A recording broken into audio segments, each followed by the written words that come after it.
Hello, I'm Miss Mejias and today I'm gonna talk to you about microarrays. To begin with, I will tell you some interesting points about its history.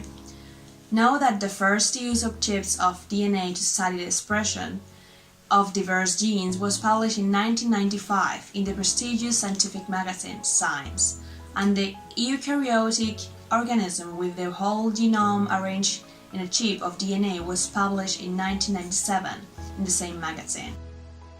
Once you know a little bit more about microarrays, I'm going to show you roughly the steps and procedures to obtain and apply a microarray. Firstly, I'm explaining the microarray preparation.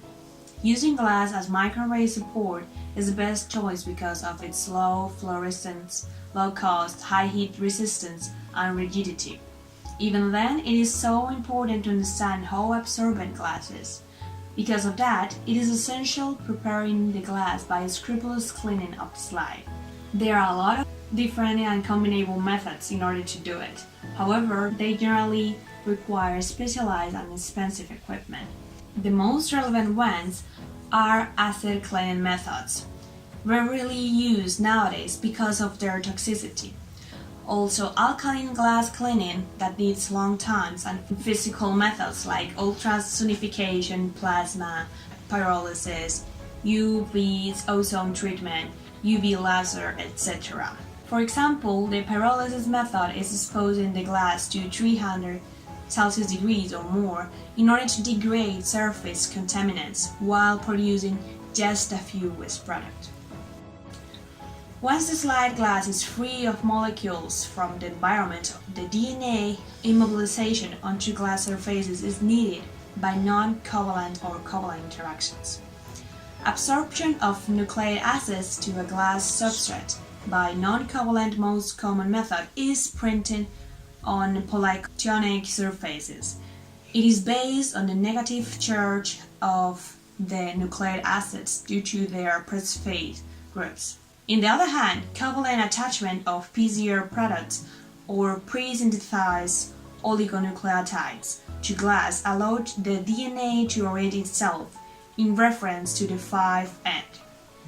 This increases the availability of the probe sequences for hybridization with the target, because binding it is not occurring through the probe's nucleotide bases or backbone.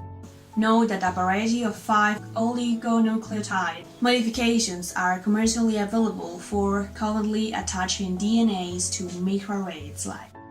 However, in order to attach the DNA sequences, obviously it is needed to know what sequences there will be, and it depends on the application or purpose of our microarray.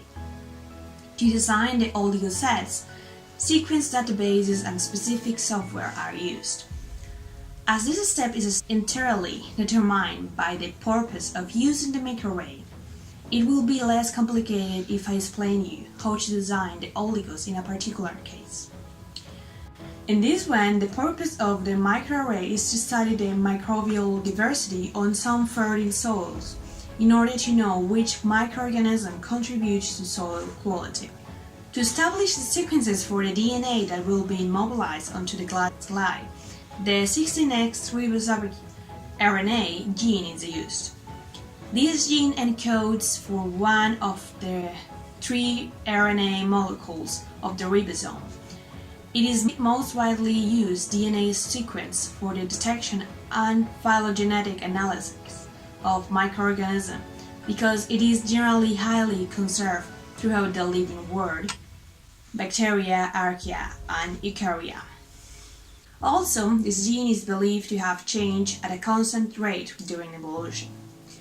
Thus, it can be considered as an evolutionary clock, with each nucleotide difference translating to an evolutionary time unit.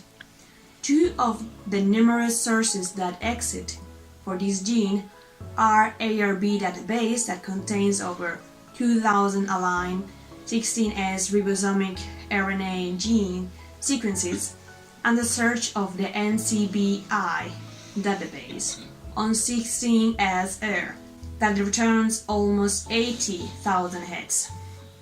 The oligoset design can be developed by a combination of the mentioned ARB phylogenetic software package, Excel and CalOligo. Online a calculator for oligonucleotide properties like the melting temperature. In the web page is shown its calculations, the molecular weight, it predicts cell hybridization, the optical density of the oligo, and so on. Once the design of oligoprobe set and the predictions are known, the array printing takes place by array print as mentioned in a covalent way or a non-one. When the microarray preparation is done, it is time to prepare the target. As those are other genetic techniques, I consider it is enough if I only name those techniques without telling it in detail. First, sampling, then purification of the nucleic acid and preparation of labeled targets. Normally, the labeled target preparation must start with a PCR amplification step in order to achieve satisfactory levels of sensitivity, after converting the RNA into DNA by retrotranscriptase. Then, although several alternative procedures to label the target sequences, the most common used fluorescent dyes in microarray technology are cytosine 3 emits green light and cytosine 5 emits red light.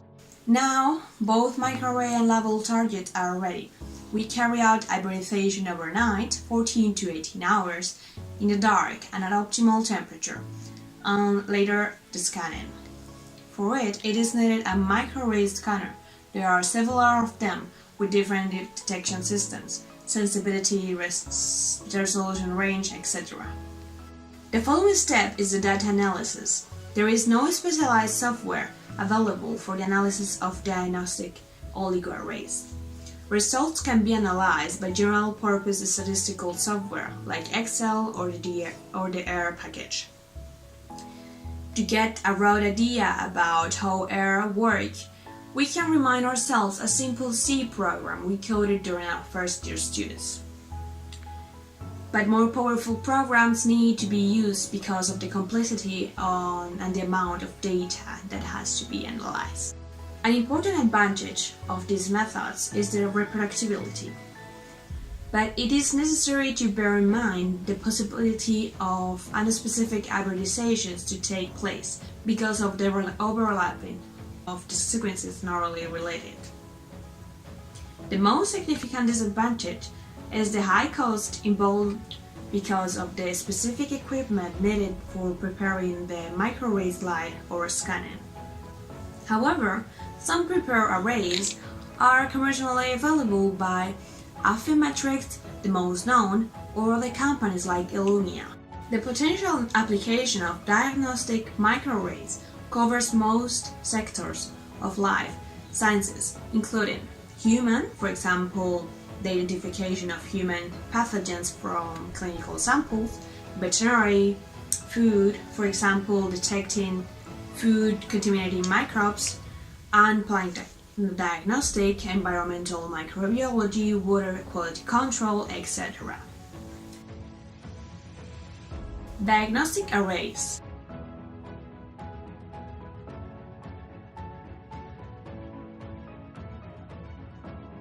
Transcriptional arrays.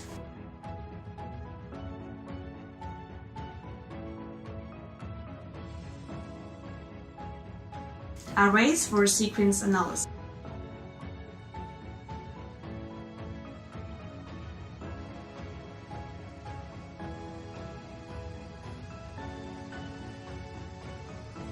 Thanks for watching.